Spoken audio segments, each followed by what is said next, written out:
What's up mga men? Labis ngang galit ni Lolong sa mga banson dahil umano sa ginawa nilang pagpapasabog ng sinasakyan ni Abet na siyang dahilan ng pagkamatay nito. Pagkabalik ni Lolong sa simbahan ay agad niyang ipinalam kila Karina at iba pa niyang kasamahan ang tungkol sa pagkamatay ni Abet. Napaiyak na nga lang si Lolong dahil siya ang dahilan ng pagkamatay ng mga taong malalapit sa kanya at wala siyang nagawa para iligtas si Abet. Sa kabilang banda, nagalit nga itong si Armando kay Martin dahil sa ginawa nilang pagpatay kay Abet.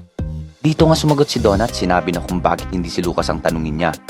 Sinabi nga din ni Armando na siguradong babalikan sila ng mga tubaw, kaya kailangan paghandaan nila ito. Sinabi nga ni Armando sa mga media na ang grupo ni Lolong ang pumatay kay Abet. Dagdag pa niya na kailangang mag-ingat ang mga tao sa tumahan dahil mapanganib ang mga tubaw. Samantala, sinabi nga ni Victor kay Martin na alam niya kung saan nagtatago ang mga tubaw, kaya agad nila itong pinuntahan sa simbahan kasama ang mga pulis. Dahil sa tulong ni Father Reyes ay nagawa niyang harangin sila Armando at ang kanyang mga tauhan sa labas ng simbahan. At kung bago ka pa lamang sa aking YouTube channel, ay pindutin mo ng subscribe button para lagi kang updated sa mga susunod nating upload.